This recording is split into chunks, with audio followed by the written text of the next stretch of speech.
So good morning, everyone. So welcome to our Caed 500C Component B seminar. So how are you guys?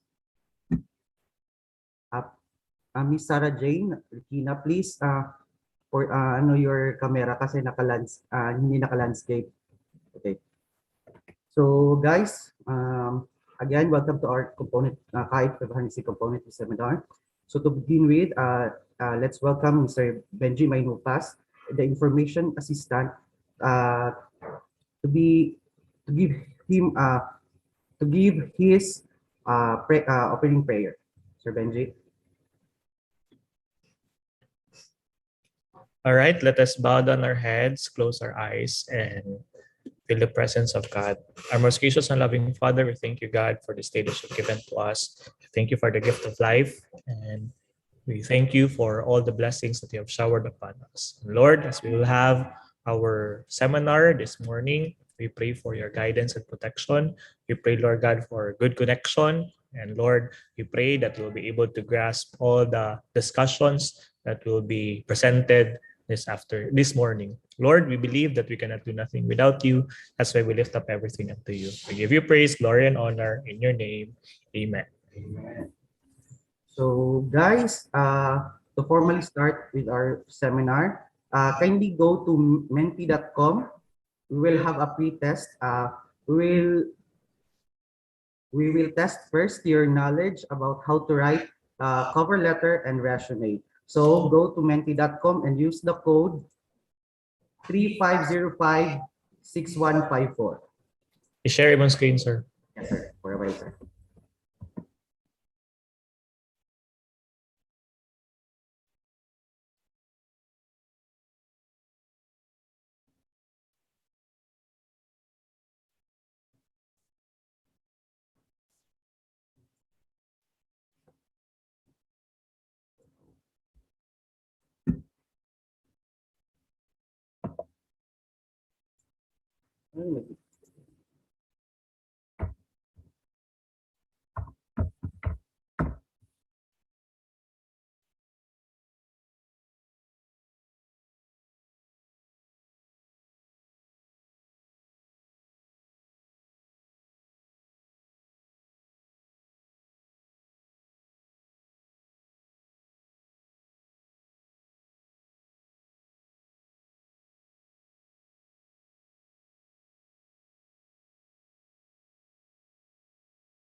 So guys, go to menti.com and use the code 35056154.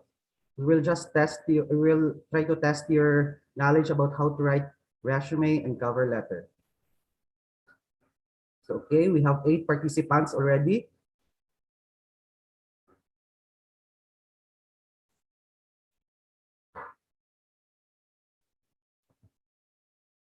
Okay, pasok na tayo guys.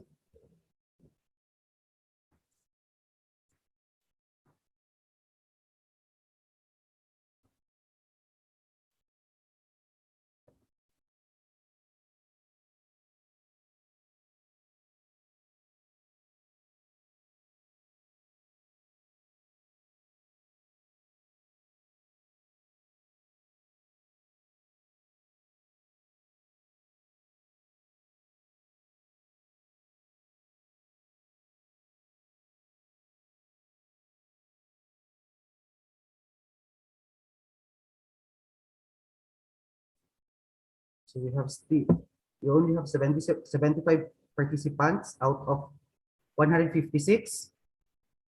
Pasok na guys.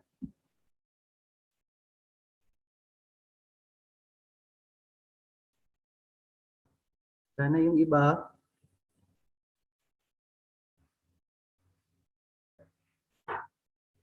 Okay, let's start our pre-test.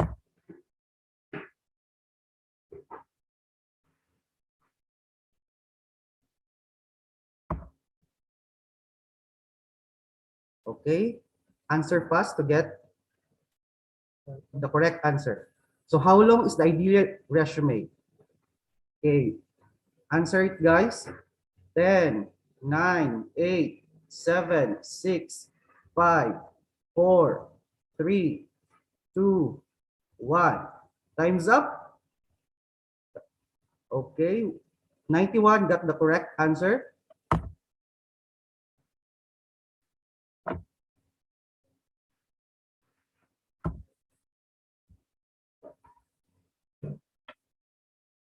Okay, let's see the results. Sino nung top 1? So nanguna si Teresa Sedon. Pangalawa si Queenie. So next question.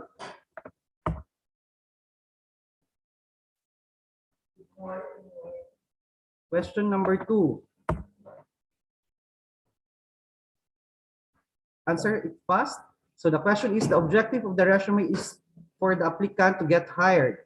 Okay? Answer.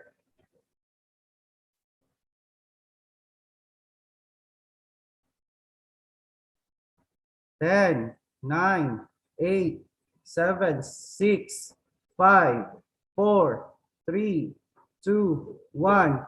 Time's up. So the correct answer is true. Ay, false. Sorry, rather false. So maraming nagkamali. So 104 yung nagkamali. So, sino kayang nangunguna?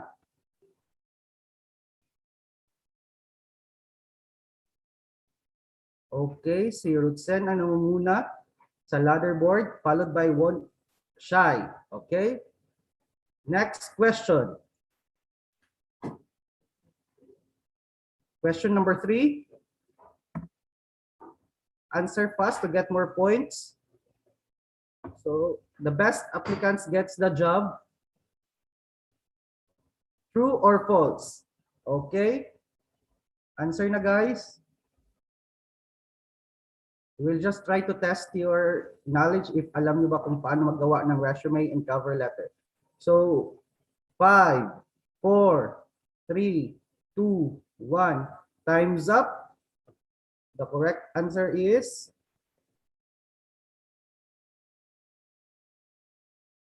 false. So, sino kayang nangunguna? Let's check. Si Rutsen pa kaya? Okay, nangunguna pa rin si Rutsen, followed by Jen. Ay, Joyce. Sorry. So, next question. Question number 4. Answer fast to get more points. Which of the following should not be included in the resume? Contact number, education, height, and religion. So answer it guys. 10, 9, 8, 7, 6, 5, 4, 3, 2, 1. Time's up. The correct answer is height and religion. So let's see if si Rutsen pa nga ang nangunguna sa leaderboard.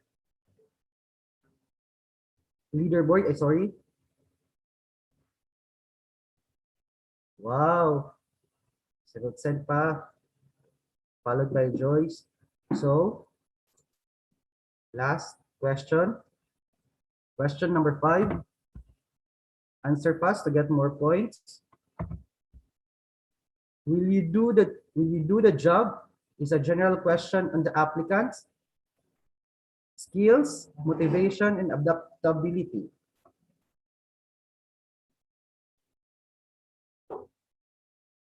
So answer it guys. 6, 5, 4, 3, 2, 1. Time is up. The correct answer is motivation.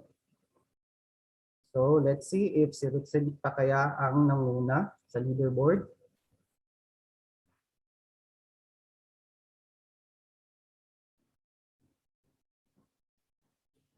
Wow, si Rutsen pa rin ang nanguna. So Rutsen got 4,794 points. So thank you guys for participating. So let's go back to our Zoom. But before we formally start our seminar, guys, by the way, we are live in Facebook. Please inform your classmates. For those, YouTube, I mean, for those who did not, who can't participate in our Zoom, please inform them that we are live in YouTube. So guys, please do share, like, subscribe, and hit the notification bell for our YouTube page.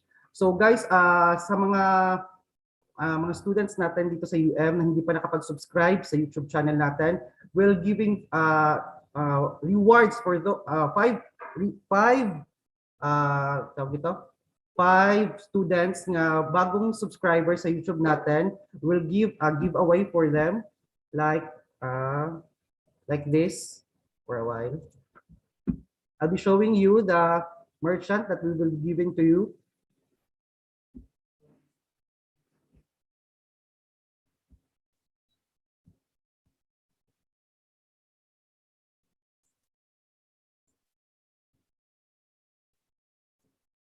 So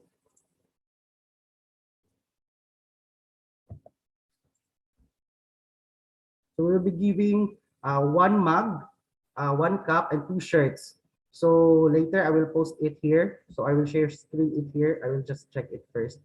So to formally to start our program, let's welcome our speaker for today, the Vice President of External Relations and International Affairs Office, Dr. Rinaldo Castro. A round of virtual applause, please. Sir? Naka-mute ka, sir.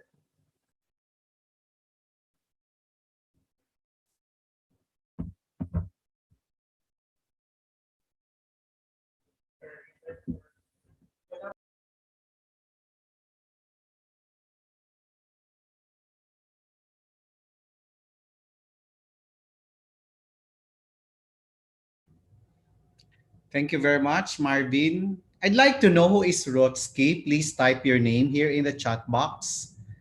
She's consistent, huh? I'd like to know who is Rutsky and from what code number.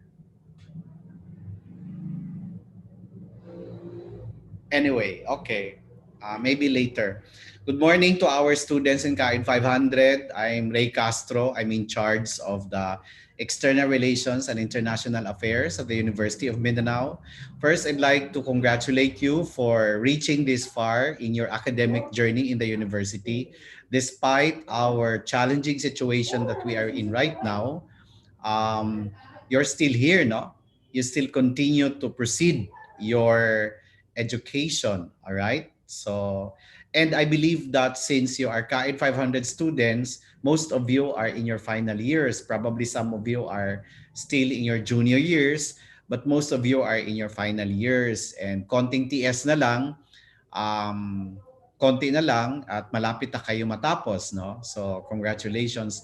Anyway, in our part in the university, we are doing our best to help in any way that we can. We continue to operate. We continue to provide you the best education that we promised to you. And for sure, we will get through all this, no, very, very soon. We will just stay safe, no, all the time so that we will survive the challenging situation that we're in right now. All right, so this is your CAED 500 component B. Let me share my screen. Okay.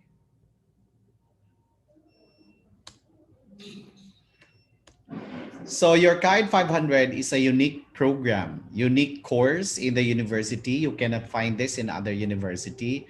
The course is offered to, as I mentioned, to our senior students, no? Students who might be in their final years, in their final semester, but the course is also open to those who are still in the junior level. Like if you're still on third year, no one prevents you from getting the course, from enrolling the course. The purpose, the intention of the course is to bolster your chance of getting the job that you want. So in this area, in this course, we are going to give you some tips, some lectures, no? Some lessons about how are you going to package yourself, prepare yourself in case you will be applying for future jobs. Another unique thing about your Caed 500 is that these are divided into three components, no, and delivered by different professors, different in charge.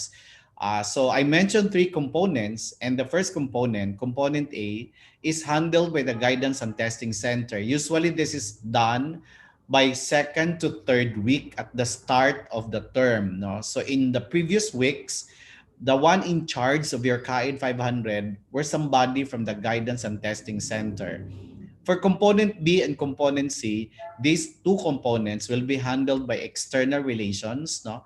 And that's why if you have concern, if you have problem, if you have incomplete grades, if you have not submitted your requirements, you have to make it sure from what component you missed your submission, whether it's from component A or from component B or component C. All right.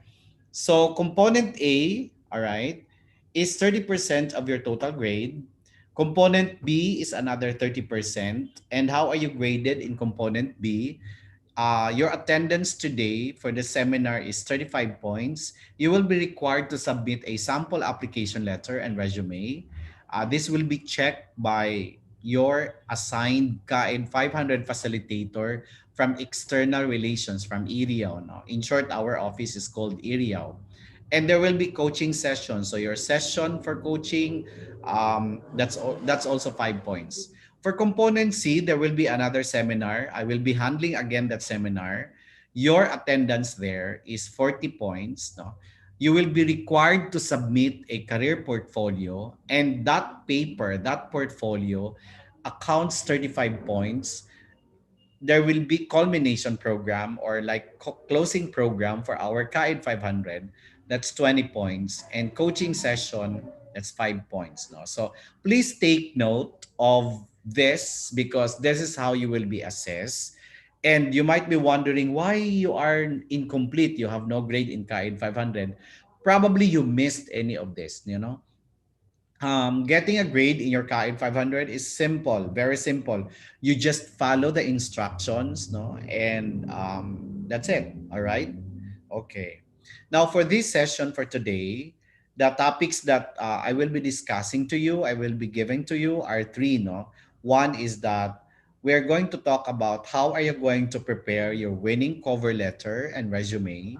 You see, these two important documents are prerequisites, no, for you to proceed to the next level of your application process, which is your job interview. And your, you know, whether you will be called, whether you will be scheduled for job interview depends on how impressive your cover letter or your application letter and your resume. The other topic is, of course, how to ace in your job interview and some topics about social media etiquette. All right. So let's start with the first topic. Why write a cover letter, or popularly known as application letter? You call that cover letter because it's the first document, it's the first paper, no, the first document that the HR or your potential employer will be seen in your series of documents that you are going to submit to them. That's why you call them cover letter. Why write, no? To show your communication skills, your writing skills, regardless of your program, regardless of your bachelor's degree, your background, and the like, you are expected that you can write, whether you are into engineering, criminology, architecture, education, no? Whatever program you have finished, no? Whatever degree you have acquired, you are expected to write because at a certain point of your career, you are also expected to write. So that's why that's the first phase of assessing your competency, your ability, no? Looking at whether you can write, whether you can follow format, whether you can follow rules, no? Whether you can reach the expectation of your potential employer. Second is that to highlight purpose of the letter and introduce the writer applicant to the reader. No? What's the purpose of you submitting the letter? All right. Okay. To give the reader an idea whether to continue reading the rest of the documents or not. Oh. So it's a gauge. All right. It's a basis. It's a gauge whether ako, if I am an HR, if I am going to spend my time reading the rest of the documents that you have submitted. Kung pangit pagkasulat ang papel mo, no, I mean ang application letter mo, I will not spend much time reading your documents. I will right away throw that into waste bin. HR, remember this, no? Caed 500 students, HR are busy people. And when they read your documents, no, your application documents, they will read that skimmingly. They will like look at points that will tell them that, you know, that paper, that application, documents of yours deserve their time. That's why you have to write well, no? Now, how are you going to write your application letter? What are your format, no? Okay, so here is the suggestion. You start with the heading, of course, no, your mailing address, but that's optional now. Nowadays, in recent days, you have an option to miss that, no, to leave that heading. What is important is the inside address. All right, so in the inside address, you have to write the name of the addressee. All right, never ever, Caed 500 students, never ever write an application letter or any letter for that matter without any name of the addressee. Now, if you do not know to whom you are going to address the letter, you have to exert effort. You have to call, no, give a ring to the company, message, pay a visit if you can. All right, request from the HR. Normally, application process that is done in the HR. So you go to HR, you call the HR office and inquire from them to whom you can address the application letter. Because remember this, every company, they have their own standard, they have their own protocol, no? Whether to address your application letter to the HR, to the president of the company, to the CEO of the organization, to the head of the department, whoever is that. All right, so you follow procedure, you follow protocol. So you write name, make it sure that the position of that person is correct. All right, so Miss Joanne Santos, HR manager. Isipin mo that she is really the HR manager. She might be the VP for HR or the vice president for HR. And by writing their HR manager is not a vice president for HR, right? So make it sure that sakto ang iyong posisyon pagkasulat, no? Next, business name. The name of the company and the address, no? All right. Next is salutation. It says here that you have to be formal sounding in this part. Do not use dear. So for example, you are sending letter to Joanne Santos. Do not say dear Miss Santos. No, you write Miss Santos. No dear there. Why? Because dear, um, we said that you have to be formal sounding, and writing dear will not make your tone very formal at all. Okay? It will reduce the formality, the tone, no? The formal tone of your letter. Login mo ang dear, minamahal kong Miss Santos. Ano, friend mo ni Miss Santos? Kaysa sabihin mo, minamahal kong Miss Santos. Alright? Okay. So, you have to be formal. Next, introductory paragraph. It says here that you state how did you get to know the information about the job opening and mention your interest for the position. So, why is it important for them to know that, where did you get the information? How did you get to know about the information? Why is it that it's important for them? Because they want to know whether especially if the jobs are well advertised, no, they did a massive information dissemination about the position. They want to know whether the method or the mechanism that they use is effective, no?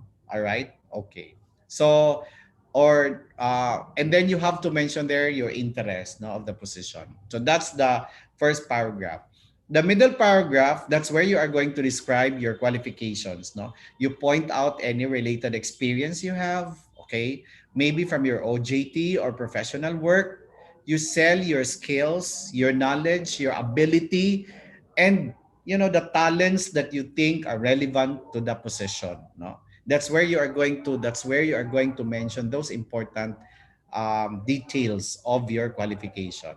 All right. So for example, it says here that I have 6 months of prior experience in marketing at ABC Telecom. My work has involved in participating sales and marketing caravan within the region and meeting potential clients in a fast-paced office setting. All right? That's the trend now, no? Fast-paced setting, no? I was once commended by my supervisor for my impressive performance in just a short stint in the company. I am very detail-oriented and able to handle multiple tasks simultaneously. All right? So these are characteristics, these are attributes, no? These are descriptions of the applicant which he or she thinks, he kay Dexter man, no? He thinks are relevant to the position. And then you have there the third paragraph, which is your final paragraph in your application letter. You close by thanking the reader and requesting an interview. All right. So you would say, I wish to discuss. Because why is that so? You cannot share everything that you have in one page application letter. And application letter should not be more than one page. One page na talaga yan. Kasi nga sabi natin, busy masyado ang mga HR. Okay? So for Caed 500 students, if you have questions, you type your questions in the chat box, no? And or later maybe you can raise your question. All right? So let's go back to the closing paragraph. So you open doors for meet and greet, whether virtual or face to face, no? Depende sa situation. Okay? So you can say that I wish to discuss my qualifications and interest for the position with you at your most convenient time. I can be reached at, okay, you mentioned your contact number and then your email address. Your contact number and your email address are very important, especially there in your resume and your application letter, because that's the mechanism. No, that's the way that the HR will contact you.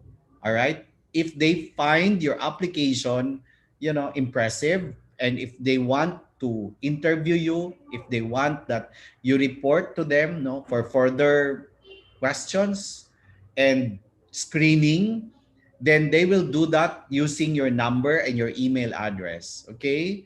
All right.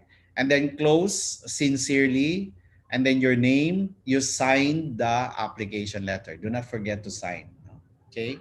So I have here a sample letter. No, this is an output of one of our Caed 500 students last year.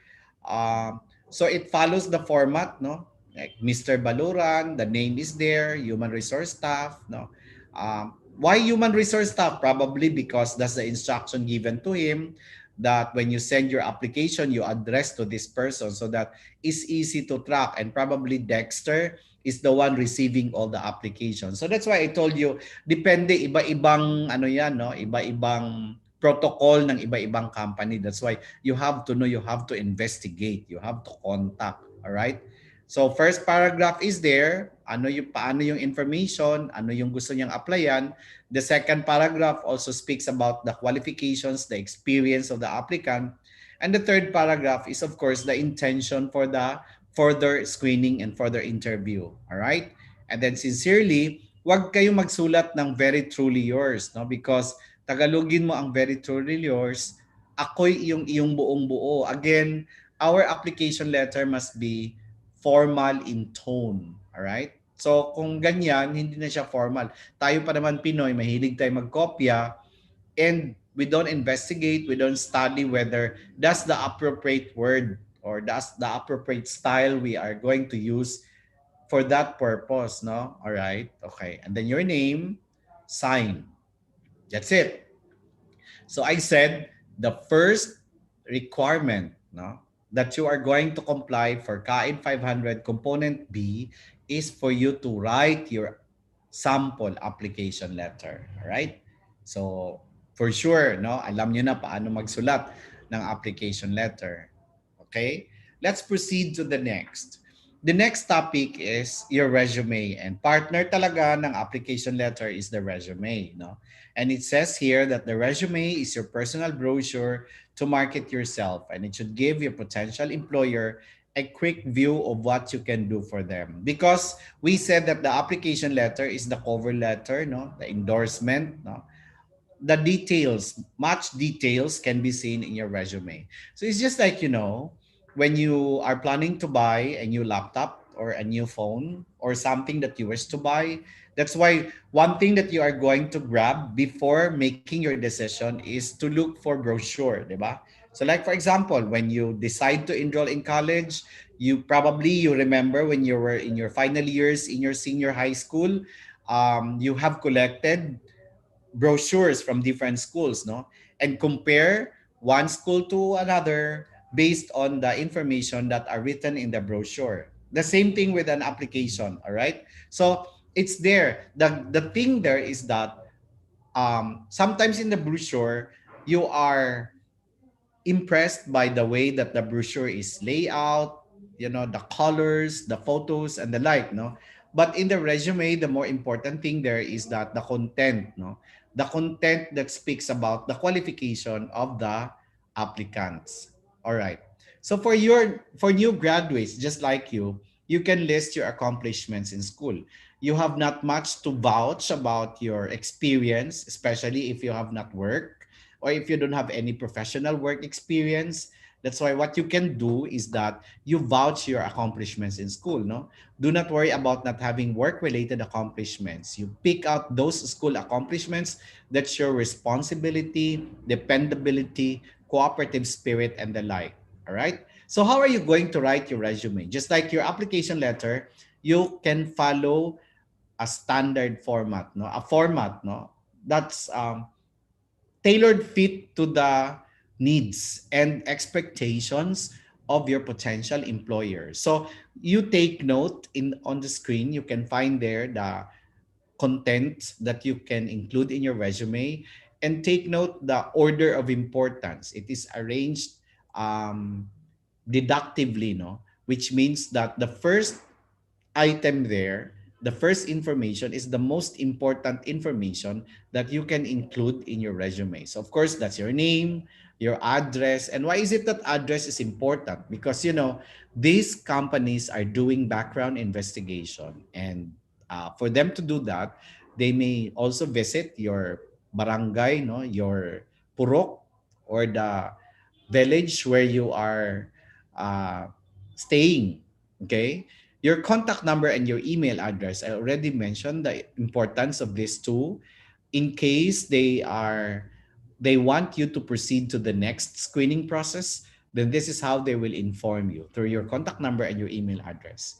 And in fact, I learned that aside from social media, um, I have read a report that those applicants with LinkedIn profile are most likely to be hired, because LinkedIn is a social network for professionals.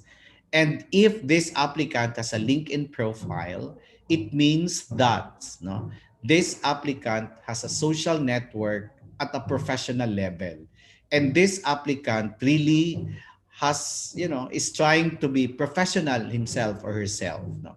Kasi ang punto doon sa LinkedIn, hindi ka kasi nag-storya, bawal kasi doon mag-storya ng mga, 'di ba, mga bad words, whatever is that.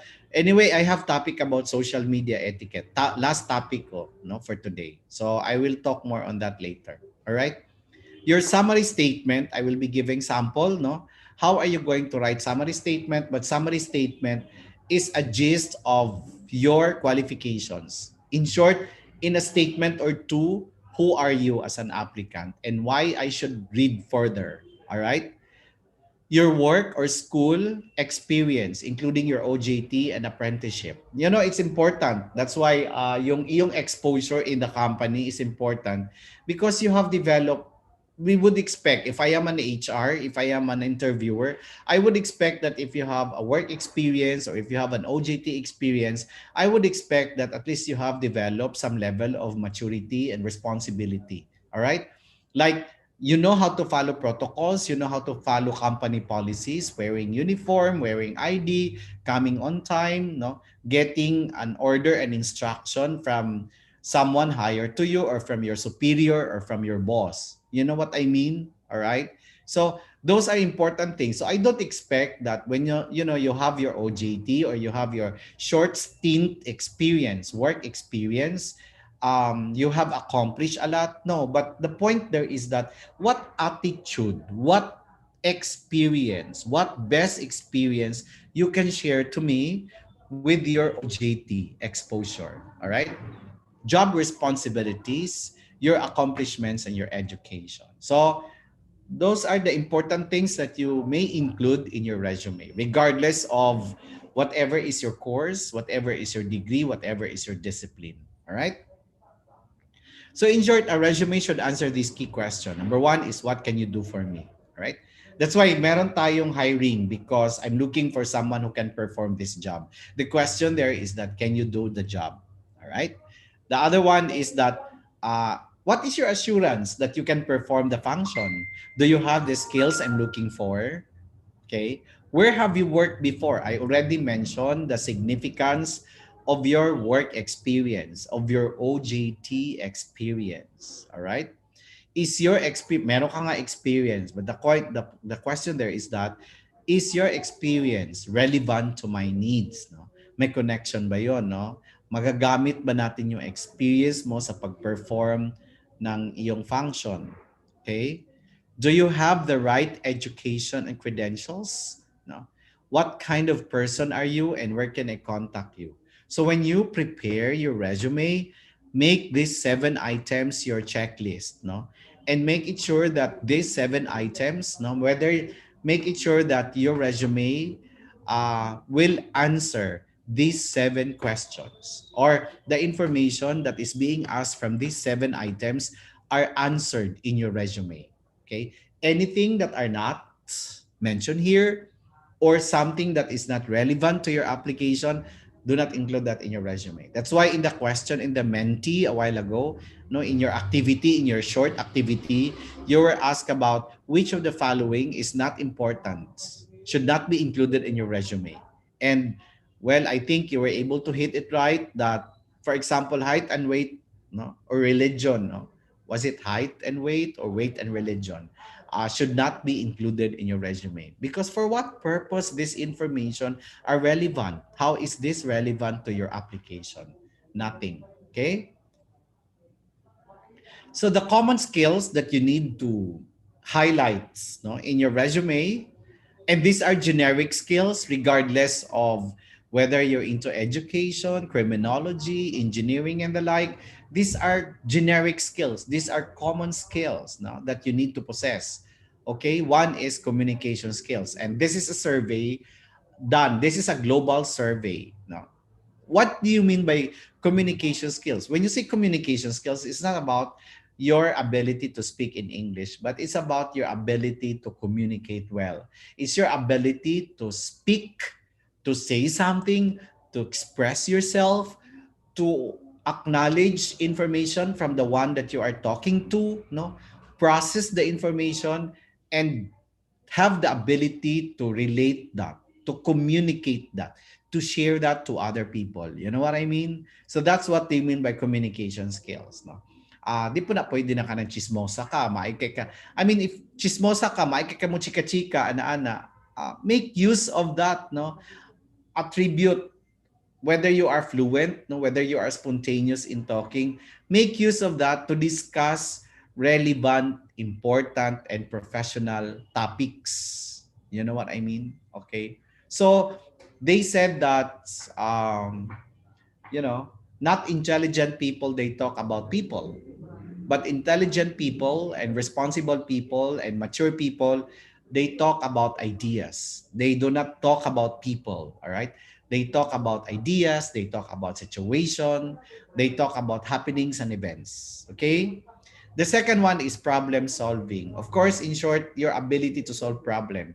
And sometimes this can be tested during job interview. No, you will be asked some questions that you are put into a situation. And you know what is exciting in our component C in Caed 500 is that we will have a mock interview, and some of you will have the chance, no, to respond to questions. Also, in our Caed 500, you will be asked, some of you will be asked to undergo a one-on-one interview, and there will be coaching session after, no?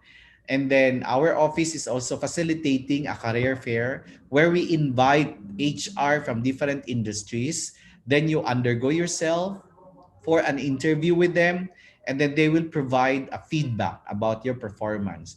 Why we are doing that, no, in the university and in here in the office? Because I personally believe that the more that you undergo that process, no, of dreaded moments of facing, of sitting in a job interview, whether it's a face-to-face interview or a virtual interview, the more that you go through that process, the more that you can gain confidence. And later on, I'm going to talk about confidence and how are you going to ace in your job interview. But I'm telling you that do not be afraid, no, because that's why you are here in school, in the university, because you want to train, you want to enhance yourself. And we're doing this program purposely to achieve that intention of you coming here. The other one is your responsibility, no? Skills about being responsible. So when you say responsibility, paano mo matitest yung responsibility skill ng isang aplikante? Okay, pag binigyan ka ng assignment, no, or task, ginawa mo ba yan, no? Were you able to deliver that on time? No, expected time, o di ba? Mayroon ka bang notes na sinusulat mo yan, because sometimes we are forgetful, no? Yung pagiging forgetful at saka pagiging yung having a senior moment is not related to age anymore. Even young people, even like you guys, no, you are also forgetful sometimes. All right. So how you overcome that? Well, others, they have notes, no. Others, I mean, putting your schedule, no, in somewhere is right at your fingertips. You have your gadget, you can do that in your cell phone. Then you can alarm, no, you can like uh sound off, no, to remind you that you are going to do this stuff. Eagerness to learn. You're that person who are really hunger for knowledge, no. You want to learn, you want to bolster your qualification, no, your competencies and your abilities. Creative thinking, people skills or social skills, all right? Di ka pala away, no? Dami kang friends. Oh. But, sometimes the question there is that ang personal skills mo, ang people skills mo, or social skills mo, like in your social media, in your Facebook, in your Twitter, or in your Instagram, how many of those are friends of yours, no? Of quality friends. Ayan. Or of someone probably who can help you someday if you are going to look for a job. Or someone who can help you push your career higher level, to a higher level. Alright? You know what I mean? Baka kasi lahat na lang ng friends mo. So, halimbawa, you have like 500 friends in your social media or in your Facebook or in your Instagram. You have 500. So, lipay ka ay daghan kang followers or daghan ka friends. Pero sa imong 500, 327 didto ang ka-level ng pod nimo, no? Pareha nimo, classmates nimo, 'di ba? O tapos 114 didto mga friends and relatives, no? And then significant number also there, di nimo kaila, no? Gi-follow lang nimo sila. Wa gani sila kaila sa imuha, 'di ba? Ang point doon is that in your bucket list of friends, whom do you think, who among those friends of yours can help you someday call you, contact you, and tell you that, hey, Glenn Mihorada, no, there's a job vacancy here. Come, no, and I can recommend you to this company, to this organization. You know what I mean? So start building your social network. But your social network must be of quality, must be of someone who can help you someday. Okay? And then self-management and technical skills. Well, of course, how are you going to develop these skills? No, in school, in social activities, in social association. No, that's why there are many social media network. But as I said, make it sure that these are quality friends. No, and then your hobbies, your volunteer work. No, doing house chores. Anong ma-develop mo doon sa house chores? No, yung paggawa ng mga trabaho, discipline sa sarili mo, 'di ba? Na After ka maggising sa umaga, ayusin mo yung bed mo, 'di ba? Maglinis ka, linisin mo yung paligid mo. It's about discipline, all right? Dili ka magtapol-tapol, no? Kay nabaya impression ang inyong generation. There's a general impression in your generation because kasi kayo, ano kayo eh, you have penchant for gadgets. Nasa laptop, nasa tablet, nasa cellphone kayo, no? Mahilig kayo magsigi kuri-kuri ng inyong mga gadgets and the like. And spending so much time on gadget. Is it true? If it is not, then say something, no? Or mag-disagree kayo, then you comment in the chat box, no? The thing there is that spending time on those stuff, sometimes you tend to forget that you can wash the dishes, all right? You can sweep the floor, you can fix your bed, no? Before moving out, before going to somewhere else, or before starting your day for some work or for some stuff. You know what I mean? All right? And meron pa naman sa feng shui, if you believe in feng shui, sinasabi that your day will not be good if you have not fixed your bed well. All right? So, ayusin mo ang bed mo and, di ba? And make a discipline that spending time in your gadget and browsing through the social media, dapat ano lang, no?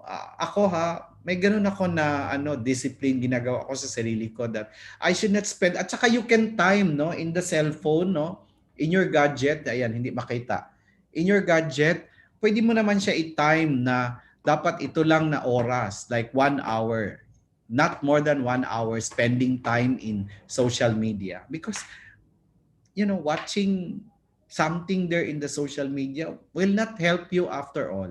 Anything will not bolster you. Chismis lang ang mahanap mo dyan. Important points to remember when applying during the pandemic, because most likely most of you will apply after your graduation, and probably that will happen this year or next year. And the pandemic that we are in right now, the pandemic situation, is something that will still recall and will still test, no? Will give an idea to the HR and interviewer something about what you have done during this time. So what you can do is that you can emphasize telecommunication skills that you have learned, for example, mga Zoom, Slack, GoToMeeting, no? Something like that. Or productivity tools like Notion, 'di ba? You have learned a lot this thing, no? Because if you are knowledgeable about these telecommunication skills and productivity tools, I think it will give you a vantage point. All right? It will give you a competitive advantage over the other applicant, because you have done upskilling and reskilling. What do you mean by upskilling? It means that, for example, ikaw, engineering ka, there are many design tools online that you can use, no? Marketing ka, 'di ba? And even kahit anong kurso mo, 'di ba? There are many productivity tools available online. And the thing there is that these are professional tools that when you apply for jobs, you can tell the HR or the interviewer that, what is significant during the pandemic is that it has provided an avenue for me to develop myself, even if in a remote manner, in a remote way. I'm at home, I have an internet connection. So what I did is that I learned so many productivity tools like Slack, GoToMeeting, Notion, and many other productivity tools. How am I going to use these productivity tools if I will be given the chance to be hired in your company? Things like that. Showcase the ability to adapt to rapid changes. The point there is that it has been more than a year, no? Close to 2 years na, no? Year and a half that our situation is like this. The thing there is that how you were able to adapt to this new normal. All right? What are the attitude, the behavior that you have developed, no? 'Di ba? What new realizations that you have learned, no? That probably your realization is that it's important. Maganda nga yung sinasabi ng Davao City, no, yung kanilang stay at home, save more and save lives, 'di ba? That Staying at home, there is nothing wrong with that. But it doesn't mean that staying at home will not make you a productive person. You can do a lot of stuff, no? Saving money, which means that, uh, especially in your case, in your age, before getting married, no, before settling down, you have to make it sure that you have enough funds for your future, di ba? Because you see, those who are most likely to survive in this situation right now are those coming from a family with less number of members of family, no, di ba? Especially if these members of family are really contributing something to the coffers of the family. Pero if you have quite a number of family members who are dependent for somebody else, the struggle is quite difficult, you know? Diba? The struggle is there. So, you showcase the ability to adapt to rapid changes, no? Ibig sabihin, madali ka na naka-adjust. Yeah, you feel sometimes that you are stressed, you have, you know, uh, mental and physical and emotional challenges during this time. But you know, you were able to breeze through all that. All right. So ability to adapt to rapid changes is important. So importante ko ano nangyayari sa iyo during the pandemic and how you were able to survive. Sasabihin mo, the nice thing is that I was able to continue, no, pursue my studies even in a remote manner, okay? And learn and still connect to my friends, di ba? So how long should a resume be? Okay, it should not be more than 2 pages. That's why you should know how to determine important information that will be included in your resume. What should I include in my personal data? In general, avoid facts that may be used to discriminate against you. No, for example, your height, your weight, and your religion. This information are not significant, are not important in your application. Should I put my photo in my resume? My answer there is no. Why? Because again, anong connection ng picture? Unless it is explicitly mentioned in the announcement that when you submit your application, you put there your photo. But if it is not, then do not. No? Because again, let's accept the fact that we human beings have biases toward good looks. And if we are an applicant and we are aware of that reality, then sometimes what we do is that we ask the photographer to do some photoshops of our picture, di ba? And then, pag Photoshop, pag abot na sa interview, next applicant, yes ma'am. I no, I'm looking for this applicant. Yes ma'am, I'm applicant number 7. Why is it that your photo is different from original? Kung si Benji pa na, no, may sinasabi siyang expectation versus reality, o di ba? So wala na, no, nabully ka na. First instance pa lang ng interview, di ba? Kagagawan mo yon, that merising ano bitaw ka nga ganahan jud ka magbukang nindot niya di ito expectation versus reality. Ang reality iba, di ba? Okay? So if it is not explicitly mentioned that you are going to include put picture in your application letter, then do not do that. No? Although if you ask HR, they like that idea. Okay?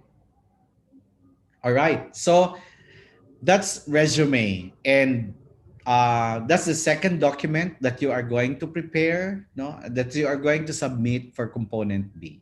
Okay? Benji, Ram, do we have another activity? Meron ba kayo na prepare before we proceed to interviewing? Wala? Sige. So let's proceed to interviewing. So it was mentioned there that in the activity a while ago, in the mentee, that the purpose of the resume is for you to get hired. The answer was false, no? And quite a significant number of you got it wrong. Because you will not be hired based on what you have written in your resume. But the purpose, ito ha, tandaan ninyo Caed 500 students, the purpose of your resume is for you to get an interview. The purpose of the interview is for you to get the job. Okay? So, after submitting your resume and your application letter, you might be wondering why you were not called for an interview. Very simple answer. Bakit ako hindi tinawag for interview after my resume and application letter? Simple lang. Hindi winning resume, no? Hindi maganda pagkasulat ang iyong resume at saka ang iyong application letter. That's why you were not called for interview. Okay? So kung natawag ka for interview, ibig sabihin maganda pagkasulat. Congratulations, no? Virtual applause. Okay pagkasulat ang iyong application letter at saka ang iyong resume. Ngayon, ang next mo naman na problema is yung interview, and we have to accept the fact that interview is the most dreaded part of your screening process, 'di ba? It's the tension-filled moment for you, 'di ba? So, okay, whether the interview is done face to face or virtual, okay? Basta kay pag-interview na nakaka-tense 'yan, no? 'Di ba? Tama ba ako? Agree ba kayo doon? O sige. So, if you agree, you hit the thumbs up button, okay? By the way, we're live in YouTube channel, no? For those who were not able to log into our Zoom account, we are also live in the YouTube. And I think it was mentioned by Marvin a while ago at the start of our session today that for those who are not yet subscribers of our YouTube channel, please do subscribe our YouTube. Hit the notification bell so that you will be updated for our latest video uploads. And from now until Thursday, we will be selecting, for those of you who are new subscribers in our YouTube channel, we will select 5 winners of prize. No, you will receive prize from our office. Later on, we will show you after my talk. We will show you what prize you will receive. No, if you are going to subscribe and if you will be our lucky winners that you have subscribed to our YouTube channel. Okay. All right. So, sige. Let's proceed to interviewing. So it says here that preparation is half the battle, and how candidates behave during the interview is often seen as an indicator of how they will perform. Sabi natin kanina that the purpose of the application letter is for you to get an interview. The purpose of the interview is for you to get the job. Why is it that the interview is the deciding factor? You see, even in the beauty contest, diba, in the Miss World, Miss Universe, whatever competition is that, no? Beauty pageant is that, the final and deciding factor is the interview. 'Di ba? Hala, nag-swimsuit competition ka na, nag-national costume ka na, nag-evening gown ka na, nag-tumbling ka na, nag-talent ka na, whatever is that. Tapos napili ka na sa top 10, pagdating sa top 5 or top 3, ang final basis is the interview. 'Di ba? Why? Because again, how you behave, how you respond to question is an indicator of how you are going to perform. What is expected of you to perform. Okay? So just like job interview, the better prepared you are, the less nervous you will feel and the more confident you will appear. So ang punto doon is that confidence, all right? Dapat confident ka, dapat spontaneous ka, no? Hindi ka utal-utal, all right? Hindi ka natitense. Because if you are tense, if you are not spontaneous, that means that you are not capable to perform the job. Ibig sabihin that you have reservation. Ibig sabihin nun that you have not developed yourself well. Alright? O hindi ka pa talaga ready for that. That's why hindi ka spontaneous. So practicein mo talaga, no? Okay? The more you know about the purpose of the interview and the organization, the better your response to the questions. Why is that so? You know, ang tip ko lang maibigay sa inyong Caed 500 students is that kung mag-apply kayo ng work in the future, whether governments or private organizations, you have to do extensive research about that organization because it's just like, you know, getting into a relationship, diba? Into an intimate, romantic relationship. Diba? Why you want to go into that relationship is that there is something in that other person that interests you. And before you do that, before you get into that intimate and romantic relationship, there is an assumption that you have done, you know, extensive investigation, interviews, questions from other people, asking other people about that person, di ba? So ang mga lalaki, bago mo manguyab sa mga babae, for sure, kailan na gyud mo ana, di ba? Anong ganahan mo ana niya? Di kay kanang gwapa lang na siya or singkit na siyang mata, hamis na siyang kutis or what, di ba? Marampa nimo siya sa mall, dili na mao ang rason lang, di ba? Ya kamo po babae, bago po na mo sulirap inyong mata, mapitok-pitok inyong mata, dapat inyo po na hibawon kung kinsa po na sila, di ba? Kay naatikra mo niya. So believe me, there is no such thing as forever. Kaya nga nauso sa inyo ang kasabihang hashtag walang forever, di ba? Kinsa karon ang latest, si LG Reyes o si Paulo Contis. O, kasi naay ginaingon sa economics na law of diminishing marginal utility. Time will come, it's a human nature that tayong mga tao, magsawa talaga tayo. Magsawa tayo sa isang bagay, magsawa tayo sa isang pagkain, sa isang bagay na nung una gusto natin, pareho din yan sa tao. Nagsasawa ka din sa partner mo, no? Kaya alamin mo, no? Research first, okay? So let's go back to this. That's why ang tip ko talaga sa inyo is that you study if you're criminology and if you're applying, for example, in a police force, then you study police force, you study NBI, you study Bureau of Fire. If you're an architecture, you're applying for a certain architectural firm, then you study what is that organization all about. No, you read, you study what are their vision and mission and everything. Okay, all right. So what the hiring managers are looking for during your job interview? One is your ability to perform the job. May hiring ako, di ba? I'm looking for a person who can do this job. The question there is that, can you perform the job? Do you have the skills, the knowledge? If there is a need for you to to manipulate an equipment, a machine, for engineering, no, for HRM, all right? Sino pa ba? Kung 'di ba ano kayo yung mga technical related talaga yung inyong mga course, no? Accounting like CPA and the like, no? Marunong ka ba mag-perform nito? Marunong ka ba magawa, no? If there is a need for you to use this software, this system for IT and computer science, are you knowledgeable to do this, no?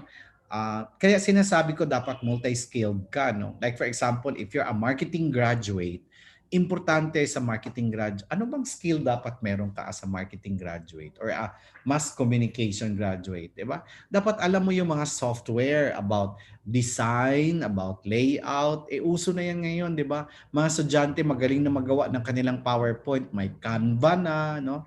Kahit ano-ano na ang merong mga software na free, no, na pwede mo magamit, o di ba? So dapat knowledgeable ka doon, no? Okay? Yung pag-marketing ka, dapat marunong ka mag-design, marunong ka mag-layout, marunong ka sa mga principles ng color combinations and rules ng colors, okay?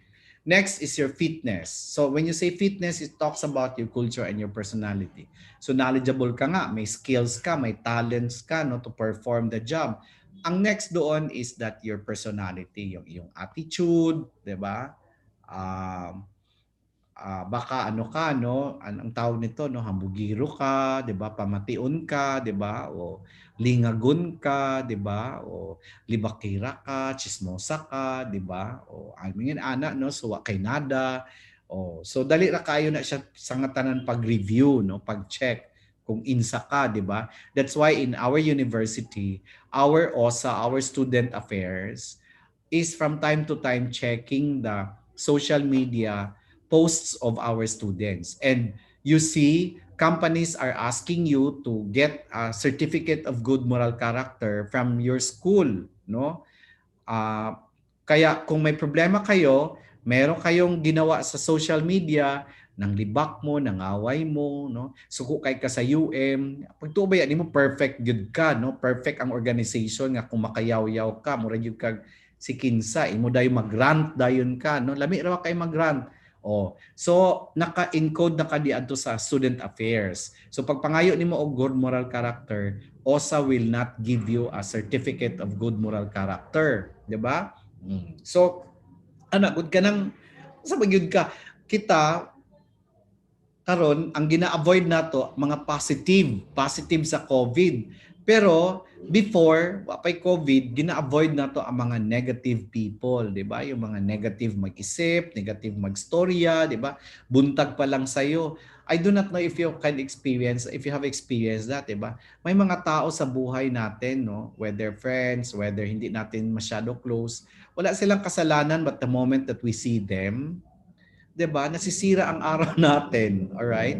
I do not know if you have experienced that. So sometimes, oh, 'di ba? It talks about your personality, no? Hindi ka friendly personality, hindi ka nag-radiate ng positive energy, 'di ba? Pag tanaw niyo sa tao sa mo, mugutik beauty ka, 'di ba? Nakasimangot ka o so negative ka na, no, nga tao. Okay? All right. So motivation and your enthusiasm. That's why during job interview, you will be asked, how do you see yourself in 7 years, in 10 years? Because it's a test of your motivation. Okay? So, when you respond to that question, dapat career-related answer, no? Ang iyong isi-share doon sa nag-interview sa iyo. Because again, it talks about motivation and enthusiasm. Your past accomplishments, how you can help the organization, knowledge of the company, no? So you will be asked, why do you want to work in our company, in our organization? Okay? So you can respond that, ma'am, I want to work in your organization because I have read the vision and mission statement of your company that says that. Oh, so memorize nimo ang vision and mission statement sa company, no? Mingunay ka, I have read your vision and mission statement which states that. And that vision and mission statement of your company is in nexus with my philosophy statement in life which also states that. So, buhat ka og philosophy statement nimo na medyo connected to sa vision and mission statement sa organization. Tapos mingon na dayon ka, you see, ma'am, there is a strong nexus between your company's vision and mission statement to the philosophy statement of my personal philosophy statement.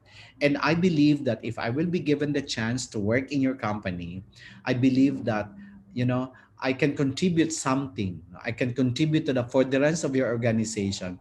And I see myself growing in your company over the years. O, diba? So, pitok-pitok ang mata sa HR. Kuya waning bataan ni, ay, namemorya man ang vision and mission sa among company. Mga ko kamemorya, siya pa nakamemorya. O, diba? So, plus points ka na doon. Okay? And then, as I said, your communication skills, no? Your ability to speak, to share, to talk, no? And communication skills is not only about your spontaneity in speaking in English, you know, but what are the substance? What are the content? Kaya mo ba mag-talk ng mga ganitong topic, di ba? Ng mga makabuluhan na topic, substantial na topic, no? Okay. So generally, overall, kung isa-summarize natin, there are three things, no? There are three questions that will be asked during job interview. That's why you have to be careful. That's why sinasabi natin na dapat prepare ka, no? Hindi pwedeng nga pitok-pitok imong mata pag question pitok-pitok mura ka ng contestant sa mga Miss Universe, Miss World na magpitok-pitok pa ang mata, di ba? Gwapa ka lang dai pero medyo ka katubag, o di ba? So why nada? Wa na ex ka na dayon, no?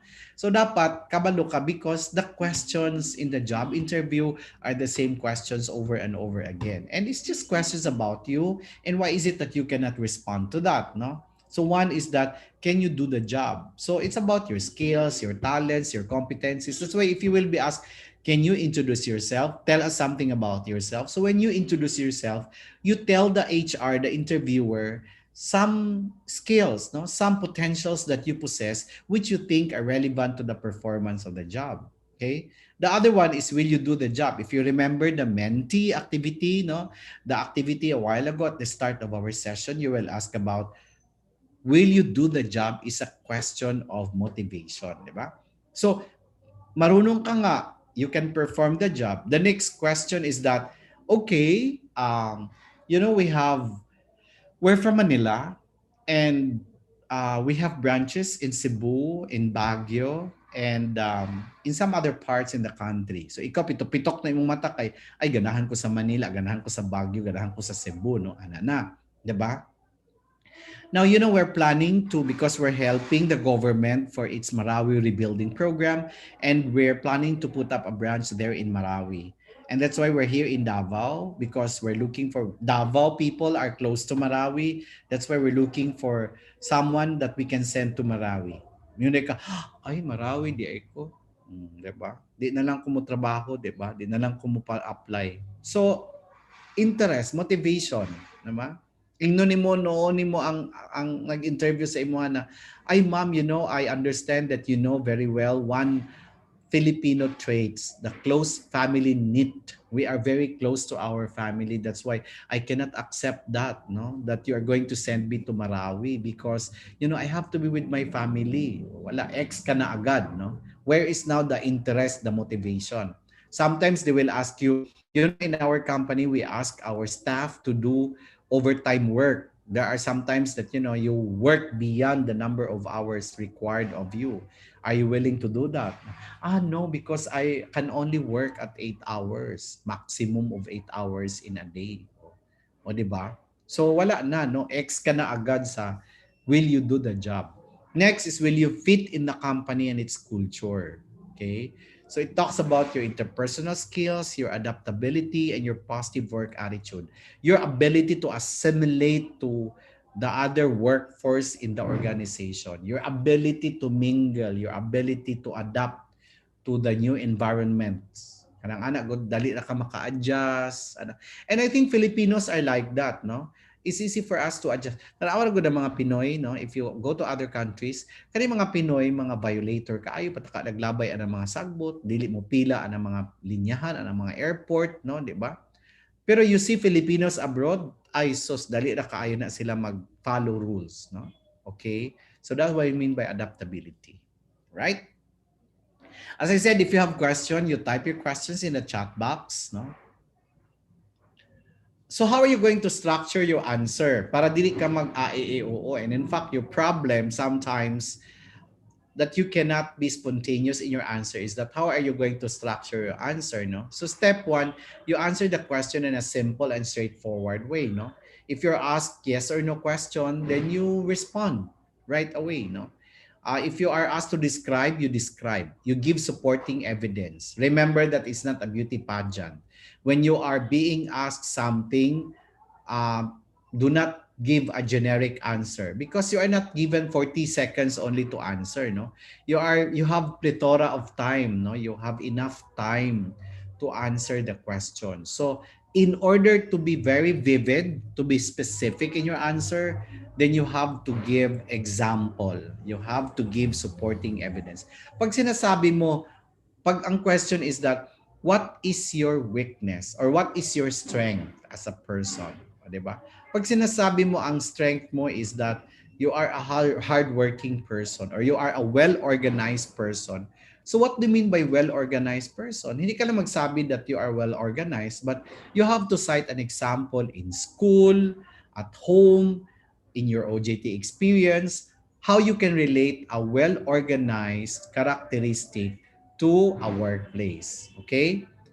And then you wrap it up and restate your point. No? How do you think that characteristic is important to the position? Okay? Right. So some of the common job interview questions that will be asked, no, during your job interview is that basic. Kaya sabi ko, you have to prepare. No, kaya nyo naman paghandaan kasi ang questions are the same questions over and over again. So one is that tell me something about yourself. So it says here that do not get personal or long-winded. You prepare a 1 to 2 minute synopsis of what qualifies you and what makes you the perfect candidate for the job. Use what you know about the job to describe your strengths, your accomplishments, and experiences relevant to the position. Okay? So, ayun na lang imuhang mga age, mga kurso because it's all there in the resume, but attributes, characteristics that are relevant to the position.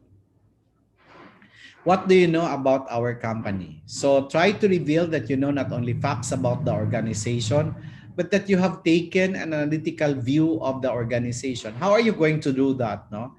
I mean, what interests you? What really interests you to apply in that organization? And what do you think would be your contribution? How you can help the organization? What talents, what skills, what ability that you possess, which you think are relevant to the organization? Okay, like for example, when I applied for a group study exchange program in the United States sponsored by Rotary decades back, no, it was my first time to travel to the US, and I was asked why we have to include you in the team, why we have to accept you, no? That was the question, right? So I have to bank on, and in fact my competitors are, their qualifications are very impressive, no? Merong judge, merong counselors, merong uh, TV announcers from ABS-CBN, from GMA, merong may-ari ng school, may medical doctors. Ako isang bubuit lamang na empleyado ng UM. Okay? So, tinanong ako, bakit kailangan ka namin isama sa team na ipadala sa US? Nakita ko that ang aplikante, mga kuyaw o mga credentials, 'di ba? Mga boss na sila, no? Unsa kay ilang mga talents, 'di ba? I know that kailangan mag-prepare ng report. Kailangan mag-design ng mga brochures, no? Kailangan ng mga promotions, activities or materials na i-ready ang team pag alis. Marunong ako mag-layout. Dati akong editor-in-chief ng school paper. Okay? I know multimedia. Yung mga ganyan, di ba? So I have to bank on that because for sure, these other applicants are not knowledgeable on that stuff. And I believe that, if someone who possess these skills, these talents are useful for the team to travel to the United States. Okay? Because kailangan nila ng mga presentation eh. You will be sent to the US because you are going to speak to different gatherings, to different meetings and the like. So you have to prepare PowerPoint, you have to prepare materials, you have to prepare brochures and the like, di ba? So kung hindi nyo ako piliin, sino mapiprepare sa team? Di ba? Alam nga naman yung judge. Di ba? So hindi talaga pinili yung judge. Alam nga naman yung city councilors, yung dalawang city councilors na nag-apply, hindi talaga sila mag-prepare. Very boss yun, di ba? So hindi talaga sila napili. You know what I mean? So anong meron ka? Tingnan mo ngayon kung ano ang requirement ng posisyon. You bank on that. What is your greatest weakness? Do not say that you don't have weakness at all because as I said, you are not perfect, diba? This is not a Miss World competition that sasabihin mo, what is your weakness? Yung po dahil ang candidate na, no, I don't believe that I have weakness because I cannot be successful and I will not reach the success that I have right now if it is not because of the things in my past. So there is nothing wrong in my past and I'm very thankful of that. So yung ana mga tubag sa mga beauty pageant, dili na ako ex na sa ko ano. Because it's not about the weakness. But why is it that this question is being asked? Because the interviewer wants to know that you are that person who acknowledge mistake, that you are not a perfect person. But the most important part of your answer will be how you turn that weakness into something else, how you overcome that weakness, what have you done in order for that weakness not a weakness anymore. You get my point, no? I hope that you get my point. All right? So that's what do you mean? That's why this question is being asked or will be asked during job interview. So I'll cite an example ako. Ang weakness ko is that I'm an impatient person. All right?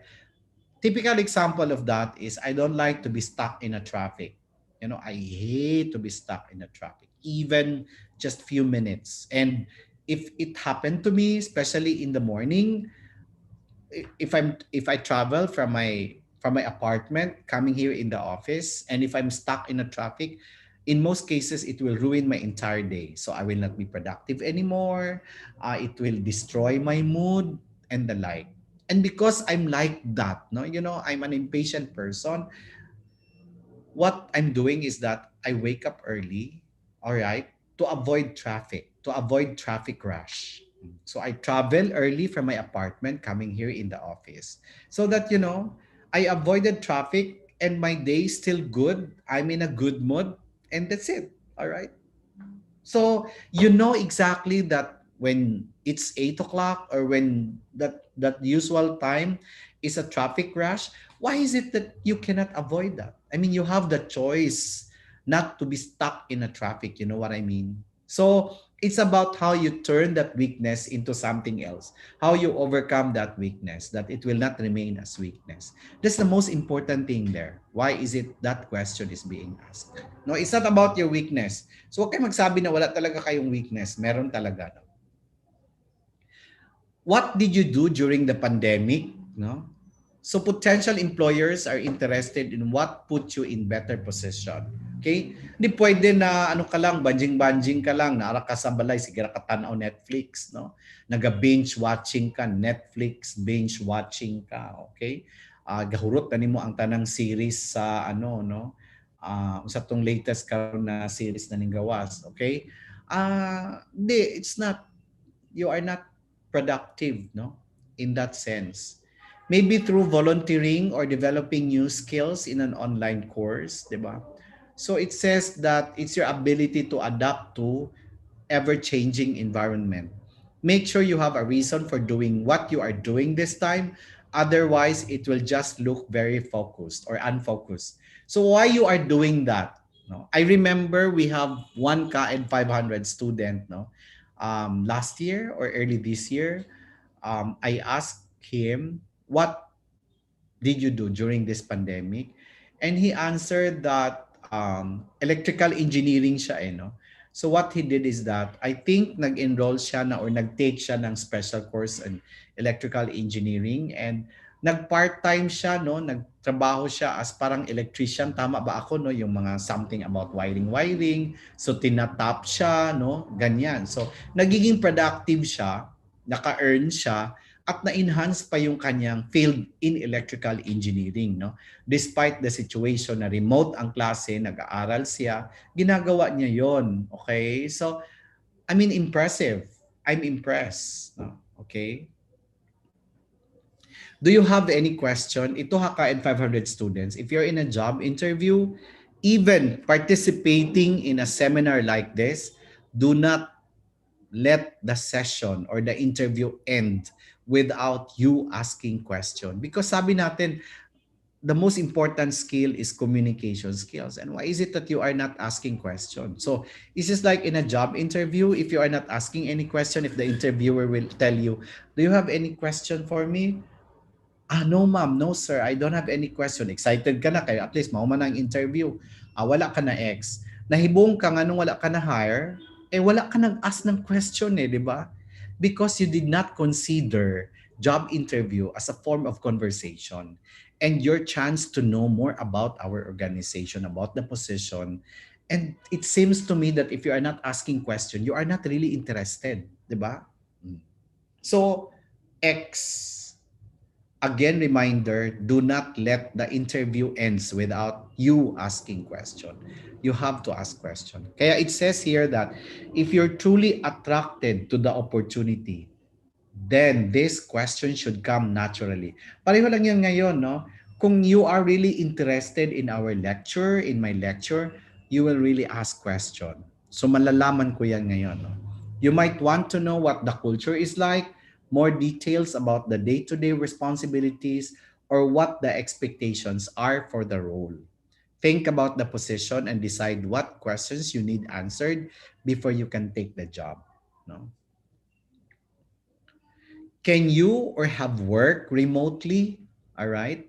So employers believe that people with remote work experience have an easier time coming into a new position. So if you have worked remotely, if you have remote work experience, it's easy for you to adjust, no, to a varying environment, to a different environment. All right. Discuss your ability to thrive in a remote environment. Kasi challenge mag-work remotely, no? Lalo na kung nasa bahay ka. Ako, I'm telling you, Caed 500 students, mahirap sa akin mag-work pag nasa bahay because pag nasa bahay ka kasi ang environment mo hindi siya working environment eh.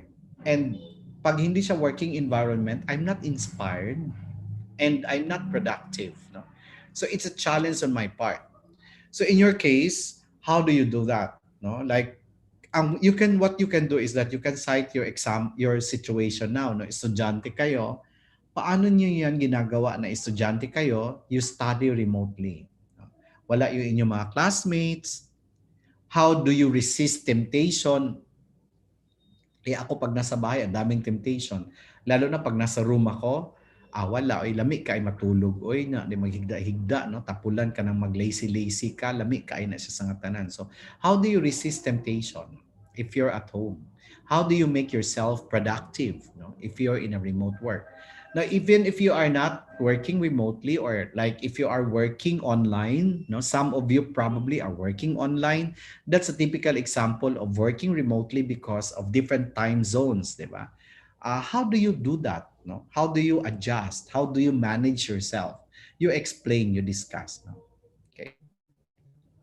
Some of the common interview mistakes that you have to avoid, please take note of this. This is a survey done. This is a survey done by PMAP, and PMAP is an organization of Personnel Managers Association of the Philippines. No, 79% of those who were interviewed, no, that the common interview mistakes made by applicants are answering cell phones or texting. So if you're in a job interview, do not do that. No, switch off your phone or turn your phone into silent mode. Dressing inappropriately, even if you're in an online interview, then you have to dress properly.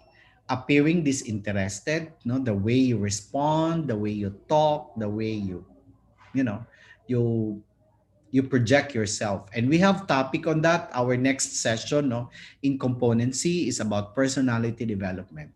Appearing arrogant, appearing unprepared, chewing gum, not providing specific answers. Again, job interview is not a beauty contest interview. So what I'm trying to say is that you have to cite a situation, you cite an experience, you cite an example. Kaya pareho nung sinasabi ko kanina, na kung ano ang weakness ko, may example ako, no? Yung nag-apply ako ng group study exchange, meron ako example. And not asking good questions. So, kaya nga magtaka kayo, bakit hindi kayo na-hire? Hindi kayo nagtanong di ba? Okay. Ito na, no? Social media etiquette. Why is it this is important? Because number one, potential companies are doing background investigation. Ayun talaga nila magkuha ng tao na sakit lang sa ulo, di ba? Lalo na kung lingag, o di ba? Kanang badlungon, o ayaw gina nila magkuha. Kaya in fact, one of the things that they will require from you is that you get a certificate of good moral character. And in that case, our student affairs is the one in charge of issuing the certificate of good moral character, no? So kaya careful kayo sa inyong mga social media posts, no? Kami, we are tracking that, we are doing that, no? So ang OSA every week is making reports of how many students are making bad comments in our Facebook account, in the social media, o di ba? Na yung mga awayan, na yung mga libakan sa mga social media, something like that, no? One is that writing negative posts. Sabi natin that ma-avoid natin yung positive na tao, positive sa COVID. Pero i-avoid natin yung mga tao na nag-radiate ng mga negative energy, no? Sige sulat ng mga negative, alright? Sige yaw-yaw, sige kasuko. That's why I understand that sinasabi nila ayaw nila sa Twitter. Totoo naman, no? Kasi doon mo makita sa Twitter na ang daming mga negative na tao. Alright? Buti na lang ako personally, I don't have a Twitter account. Okay? So they have used the social media probably in a wrong way. I'm not saying that you don't complain. I'm not saying that you don't have issue to anybody, to our university or to an organization. But you can express that in a more professional manner. Okay? You can express your discontent, all right, your bad experience in a more professional manner. All right? Educated kayo no, 'di ba? So we expect that to you. Second, ungrammatical posts or use of derogatory language, no? We expect that when you post, pag-aralan niyo muna kung sakto ba 'yon, no, 'di ba? Because reflection 'yan sa inyo, no? Ikaw 'yan, it's you. Remember that kung ano ang pinopost mo, expression 'yan sa iniisip mo, sa kaalaman mo, 'di ba? Of your maturity, of your educational attainment, all right? Of your professionalism and the like. All right? Okay. And making your posts all about you. Remember that that's social media, no? And kung lahat na lang ng post dyan sa Facebook mo, sa IG mo, of course, IG parang ganyan eh, is all about you. Ikaw yung tao, ang interpretation yan ha, Caed 500 students. Kung ako mag-interpret yan, ikaw yung taong gusto ng spotlight. Simple as that. Dahil lahat ng makikita ko sa social media mo about sa'yo. So gusto mo ng spotlight. Gusto mo ng attention sa iyo. So kung i-hire kita, baka gusto mo palagi ikaw ang star of the show. Diba? Ayaw mo magstay in a nook. Okay? So social media is there. Why don't you discuss relevant topics? For example, if you have done watching the latest series in the Netflix or in Amazon Prime, then why don't you make your review, no? If you have done reading a book, then make a review about that book or a particular social issue, 'di ba? O ganun dapat ang pinopost mo din, 'di ba? Or may bago kang restaurant na napuntahan, then you say something about it. You write your review, you write an experience, 'di ba? Yung mga ganun, yung mga makabuluhan na mga posts. Hindi ibig sabihin na 1,000 na ang likes mo, okay? At media influencer ka na, alright? Hindi ibig sabihin ganon. Eh ang problema doon, iti-try mo daw mag-post na mga ganon, substantial na post, and find out kung ilan ang mag-comment at mag-like, di ba? Kung meron ka mga consistent na mga likers and followers and daga-comment sa post mo, regardless kung ano ang post mo, that's where you can determine quality followers. Okay? Unless, social media influencer ka. Gusto mo yung pareho ng mga ibang mga vloggers na sumikat sila, o conscious ka doon. Hanap ka ng content na people will really follow on you, no, 'di ba? If that's your intention. But if it's not, then, okay ka lang. Okay lang ako na I have 17 or I have 24 followers, but they are my solid fans. O, diba? That if I need someone to talk to, they're there. I can call them, I can contact them. They're not just there to click and follow my social media account. All right? Okay. So these are our official marketing channels. Caed 500 students, we encourage you to hit the subscribe button in our University of Mindanao official channel. Can we show the Marvin before our Q&A yung gusto natin na ibigay sa kanila? For a while, sir.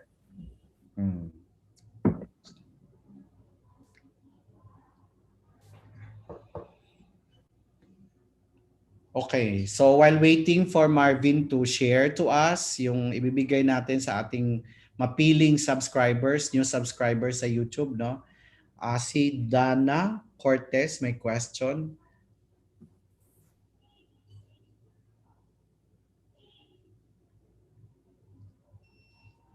Basahin ko muna yung question ni Dana. If asked by the HR manager of further questions and I don't have any questions in mind concerning the job and the firm, what other questions can be asked to make the job interview more effective?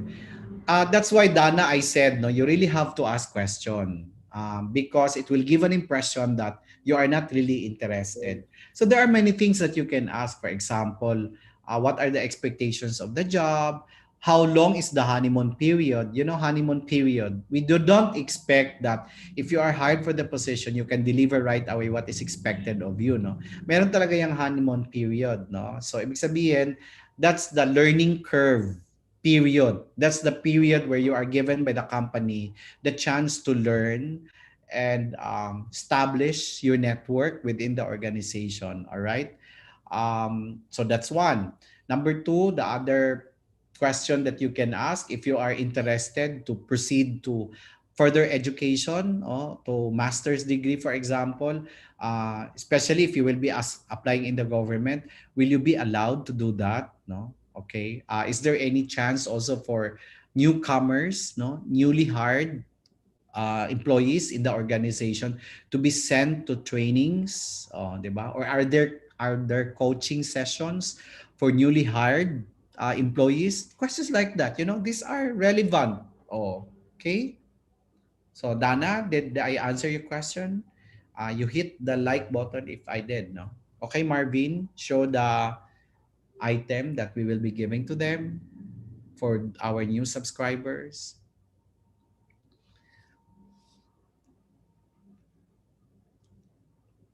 Next slide.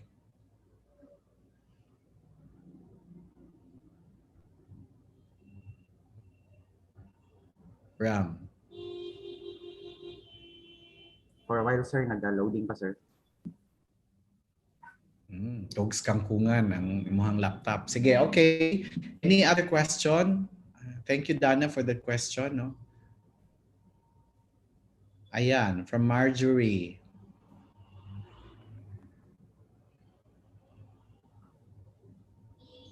Marjorie Saranilio.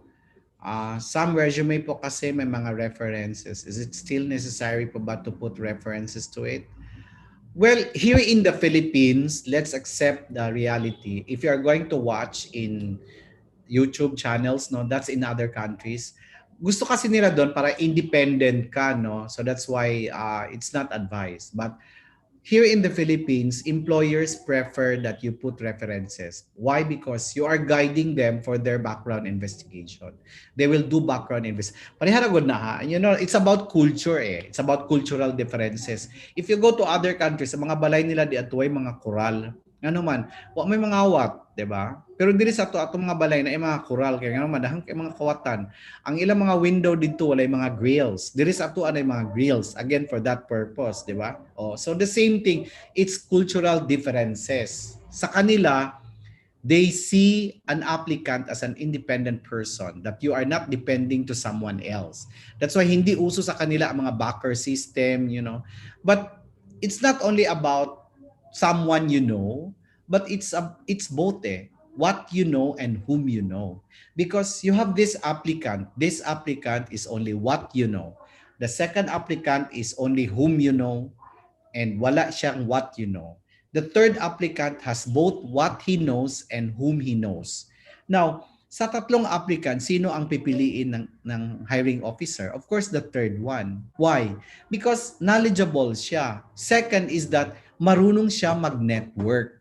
Alright? Marunong siya mag-establish ng network. Ibig sabihin, marunong siya makipag-link with, people who have reached a certain status. No? Compare mo sa isang tao na wala talaga siyang kilala. Ano bang ginawa mo? Bakit wala kang kilala? No one can vouch you. You know what I mean? Okay? All right. Before I will answer the question of Mark, ito yung ma-receive no, ng ating mapipili na winners. All right? Sa ating new subscribers sa YouTube. So, for those who are not yet subscribers to our YouTube channel, hit the button and subscribe and hit the notification bell, and then we will select, no? We will announce, no, through your Caed 500 class. And ano yung sabi ninyo kanina, Marvin, is screenshot, i-post sa LMS. Yes, sir. As a proof that you have already subscribed to our YouTube channel. Okay. So you are going to do screenshot, and then you share that in the LMS that you have, no? And then we will select winners. Okay? I mean, konting pakulo lang because we want to hit 10,000 subscribers in our YouTube. Alright? Gusto namin magdami ang ating subscribers sa YouTube. So that's why we are making that pakulo. Okay. Sige. So a question from Mark. My question po, if it's okay to ask the employer about the salary after the interview. Well, salary is your privilege. How much is the salary is your privilege. But I suggest that do not ask that during the interview. You ask that before or after the interview. I suggest that you ask that before the interview. If you apply in the government, usually the salary grade is posted in the government. I-announce nila that the salary grade is like this. So alam mo na ngayon kung magkano, no? Sa ibang private, hindi. Kaya pwede mo tanungin, no? If you think that the salary is not commensurate to what you are expecting from the position, then do not pursue. But the fact kung ako ang HR, it's your responsibility to make an advanced information, no, get an advanced information about the salary. All right. So the fact that you have undergo the process, the screening process, I will suppose that you are knowledgeable already of the salary, right? Pero privilege mo 'yan. Ang tanong mo lang after the interview, yes, not during the interview, but once the interview is done, you can go back to the HR and ask information about how much, no, is the salary.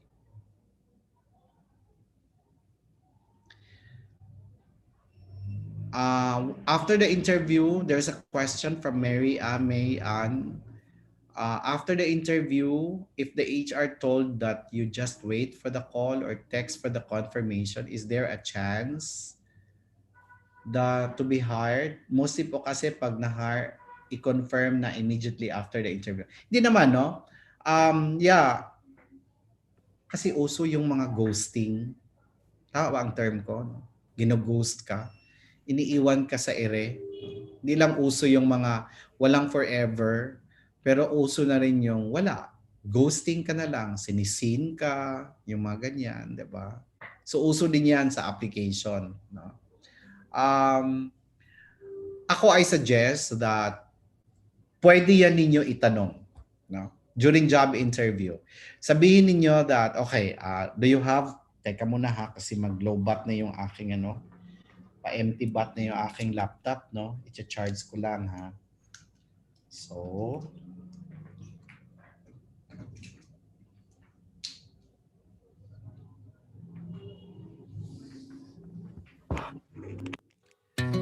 of 2000. okay. So, that's one of the potential questions that you can raise, no, during your job interview, no? You can ask the interviewer that, after the interview, ma'am, can I make a follow-up? Like for how long? Because to be honest with you, I am also applying to another company, and I think it's fair for both of us to the earliest possible time to be informed on the status of my application. O di ba? Also, you share that in a very professional manner, no? Maski wa gud ka nang apply oy, pero ingnon lang gud nimo nga I am also applying to another company, and I think it's fair for both of us, no? For myself and to you, to your company, that I am very transparent as early as now, and that I am also interested to know how long will I wait, di ba? Hindi na dapat uso yung mga ghosting na yan, no? Kung hindi ako natanggap, or if not, then probably you can open the door by saying that, can I make a follow-up like 10 days after the interview so that I would know my status? Will that be okay for your company? O, di ba? So you call the company 10 days after the job interview. Hindi pwede na you will be left in the air without any information on the status of your application. Okay? Sige. Did I answer your question, Mayan? All right. Who else has a question?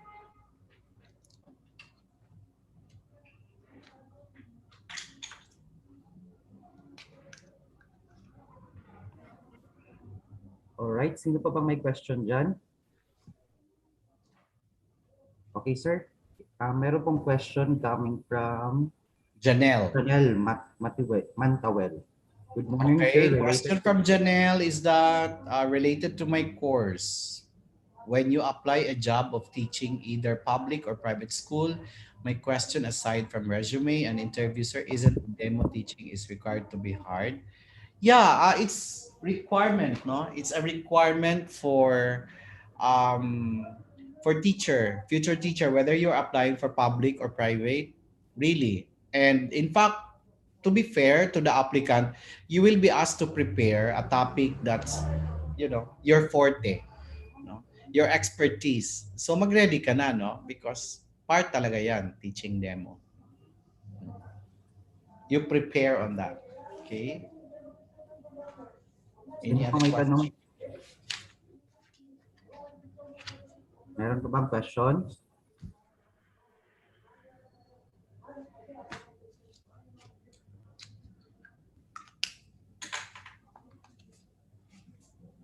By the way, before we end or wala na kayong question, I'd like to announce that we will be launching. We have a program, a service, no, assistance in the office, no.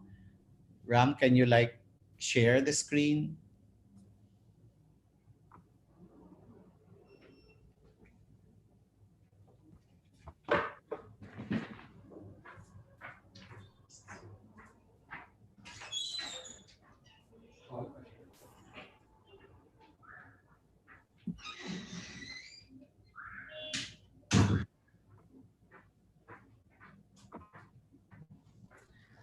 So we have this e-career consultancy, no. If you want coaching, personalized coaching for your application, if you are planning to apply for jobs, no, if you want assistance, if you want help, and other related concerns, career related concerns, then you can call us, no, you can request a help from us, no. Of course, we will do this in a virtual manner, so that's why we call this e-career consultancy, no, for our students in the university, not only for our Caed 500, but if you know somebody, no, friends who are applying for jobs and they want to check whether, make it sure whether the application and the resume are okay, are fine, no, the winning resume that we have discussed, then you can request a assistance from us. How is it? Is there a form? No, I think we have a form. We have a link, Ram. Yes, sir. We have a link for that, sir. So where is that? Is it there in your PowerPoint? So that No, sir. We will just post it, sir, sa Facebook page po ng UM, sir. okay. So you just look for this, you look for this post in our Facebook page, no? In the University of Mindanao official page, Facebook page, e-career consultancy, and you will find there a link, because what if kung 72 mo kabuok, 24 mo kabuok, magsabay-sabay mo. So we have to schedule also, no? You will select a schedule for consultation. So it's going to be a personalized consultation and assistance that we want to provide, no, to our students in the university. Okay, so look for this post in our official Facebook, e-career consultancy. Ayan, mentoring, goals, motivation, support, success, sosyalan, right? Okay. Okay. So thank you, Doc Ray, for sharing your insights, knowledge, and ideas, or your expertise to us. So now we already know how to write a perfect cover letter and resume. So our next schedule or seminar is on why?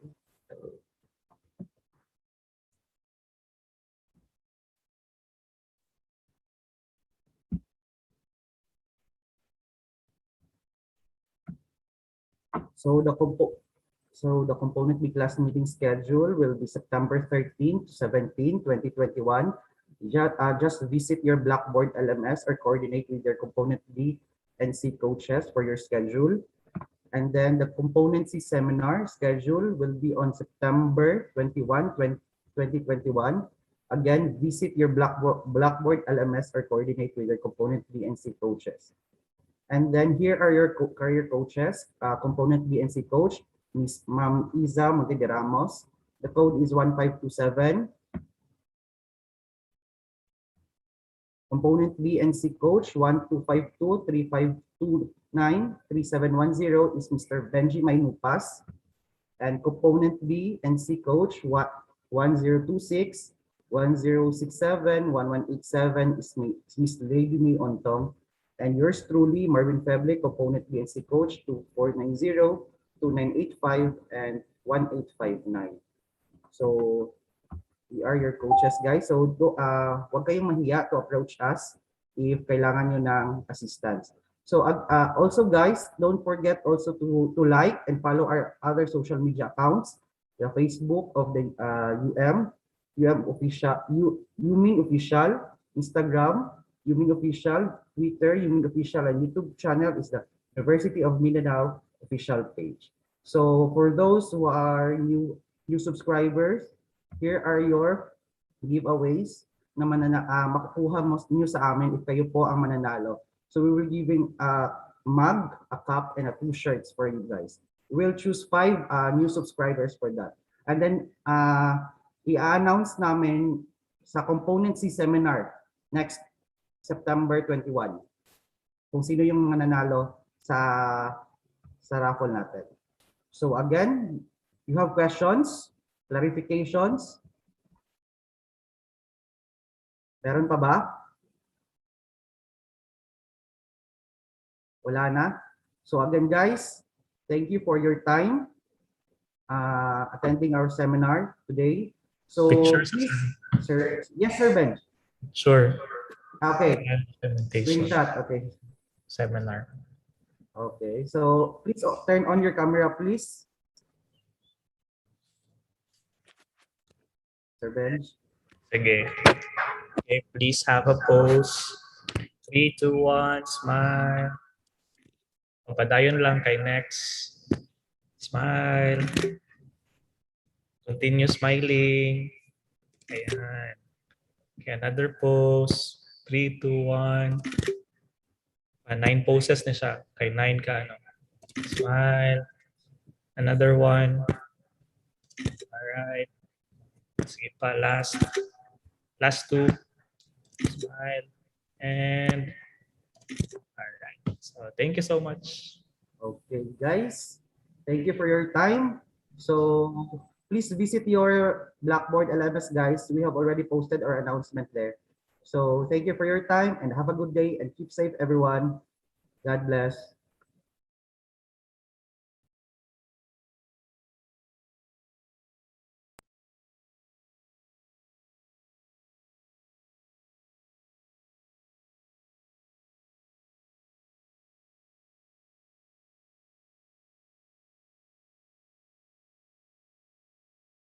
Cause I'm in the stars tonight.